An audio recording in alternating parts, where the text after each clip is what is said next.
আসসালামু আলাইকুম। কেমন আছেন সবাই? বাংলাদেশি এক ভাই সৌদি আরবের বাদশাকে নিয়ে কিছু মিডিয়াতে বক্তব্য দিছে। চলেন শুনে আসি কি বলে।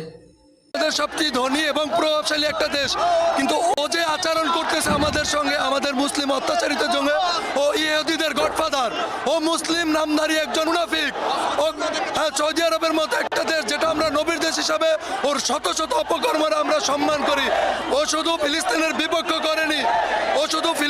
বিপক্ষ করেনি, ও আমেরিকার পাঁচটা গোলাপ, ও পশ্চিমা বিশ্বের সেই ছোট কাপুররাও এখন সৌদি আরবে বৈধতা দিতেছে। ও আমাদের ইসলামকে নিয়ে এক সিলিমিলি খেলতেছে। ওর ধ্বংস অনিবার্য। আমাদের মুসলমানদের মনে ইসরায়েলের নিয়ে যতটা, নেতানিয়াহুর যতটা ক্ষোভ, তার দ্বিগুণ ক্ষোভ এই নামদারি ফেরাউনের বংশধরদের নিয়ে। এটাই ছিল আমাদের মেসেজ। ওর ধ্বংস অনিবার্য।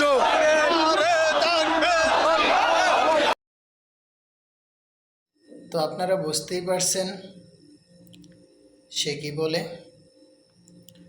তো তোদেরকে বলতেছি ভাই, বেশি উড়িস না। উলু বেশি উঠলে পাংনা ভেঙে পড়ে। সৌদি আরবের সরকার খারাপ। যদি সৌদি সরকার এই কথাগুলা মনে কর বোঝে, শুনে বা দেখে, বাঙালি করে আছে না, দেড় আইতা আইকাওয়ালা বাস্টার্ড হয়ে দিব। তো বাঙালি বেশি উড়িস না।